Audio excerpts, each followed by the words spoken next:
Hello, and welcome to the Philip Johnson Show. My name is Dimitri Poulos. Some of you may know me as the Antichrist from episode 2.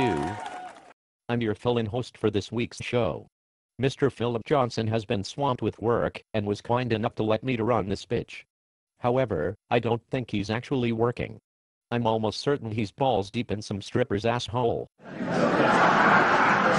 This is great, being that this isn't my show and I could give two fucks about ratings. I can say, or do anything I want.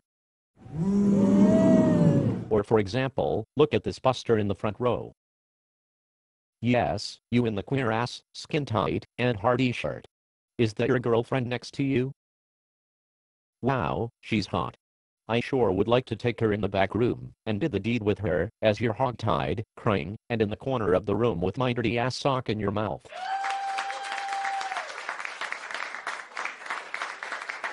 Anyways, enough of my garbage. Today, I have a very special guest whom I have been best friends with since kindergarten.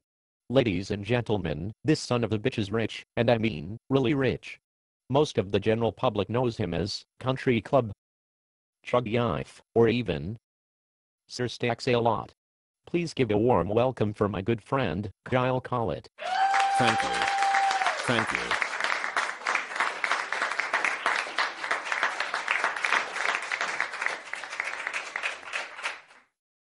Who in their right fucking mind let you run the show?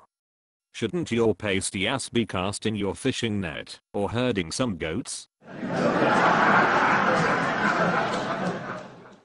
No, but it looks like you should be in the white van trying to lure an elementary kid for the boning. What's up with the rapist mustache and the cheap shades? Did you get them from TJ Maxx, or Marshalls? No, you stupid idiot. Obviously, you're poor, just like the rest of these bastards in the audience.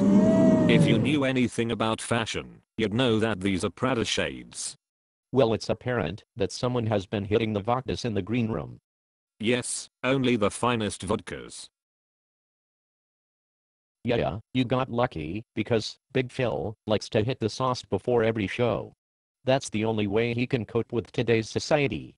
I can't blame him. So, after the show is over, I know of a spot down the street where we can get mashed, and get some ladies back to the room. Perhaps a little rose action. Is that you, Crucia? Man, I wish I could, but that's water under the bridge for me. I'm currently going steady with someone. What's his name? I don't roll like that, damn it. I only F on some P, but nice try though. Actually, her name is Chloe. We've been dating for a few months now. All is well. You'll have to meet her next time you visit. Sounds like a plan. I'm just glad to hear that her name isn't Tammy. But I hope she doesn't drive a beat-up Mustang or Camaro, Chief Newport Reds, and live in an upscale trailer park community. No, dickhead. She's actually from Europe, and is rather cultured. Thank you very much. Well, what the fuck is she doing with you? Come on, you know I got that magic stick. More like the magic tongue. You suck toes, don't you? Yeah, I suck toes. Okay, I'm down with that. I can't hate. I'm actually really happy for you. At least you're not like my pathetic goat cheese eating ass. I find myself whipping the stick to low budget 70s fuck tapes at least 5 times a day.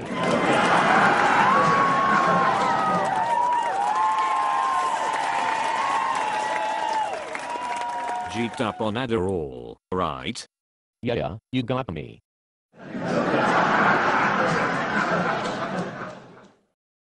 Anyways, what's really good with you, player? How's the relatively new life in Florida? Well, let's see. I live in West Palm with all the old retirement fucks and white trash, cavalier driving, rednecks. That being said, I have virtually no friends. So, on my days off I like to go to the card room and hustle these old retards for all their Skrilla.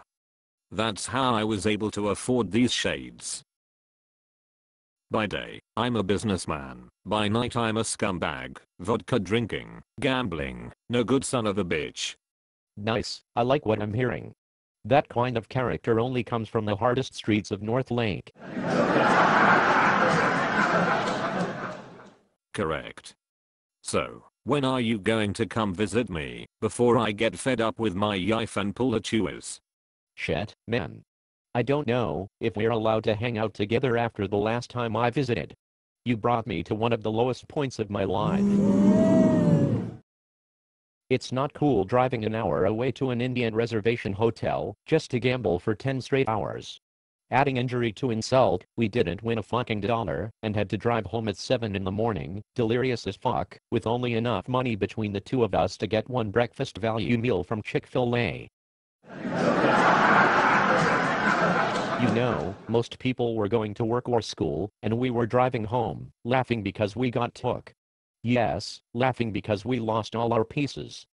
It sure was fun though, and it doesn't matter how much Skrilla we lose. Do you want to know why? Why? Because we're rich. No, you're rich, the richest, and I'm broke as hell. I'm just trying to get my stacks up like you. But, it was fun pissing my money away. I'll be down to visit once I'm done with school this December. This time we are going to walk out of that joint with some fat pockets.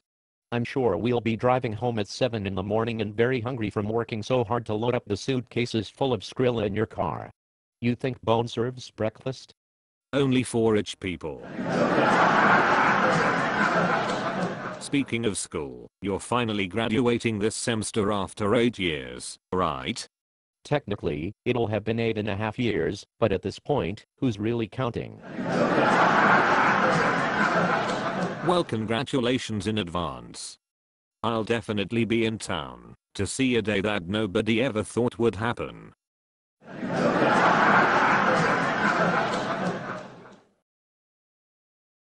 We'll have to get now weed up. Indeed.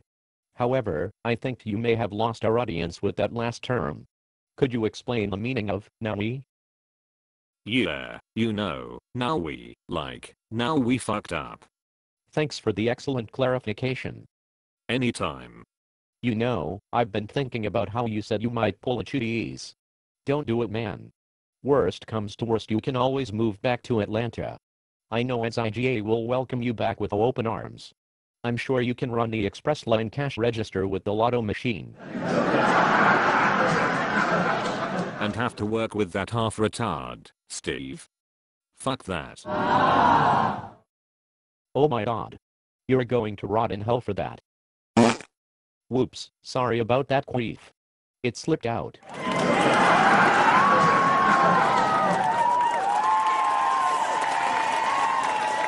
Rot in hell for what? Him being a fat piece of shit. I still have nightmares of him saying, paper or plastic. Yeah, he really used to piss me off too. He would always bitch at me for not bagging the groceries the right way. I always had the biggest urge just to push his fat ass over and watch him lay there like a beached whale. Rotten. Do me a favor. If you ever see his fat ass at the MARTA bus stop, would you mind throwing your Coke from the junior varsity at him? Word on the street is that you have impeccable aim. Yeah, no sweat, I'll do it on the strength. But, how did you hear about my throwing abilities? Don't worry about that. Just know that Chug Life always has his ears to the streets.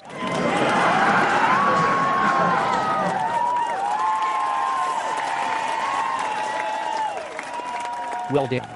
It looks like we are out of time for this week. I'd like to thank our guest, Kyle, Country Club, Chug Life, Sir Stacks a lot, Collett. And as always, remember to do it in the butt. Rubberless. Good night, jabronis.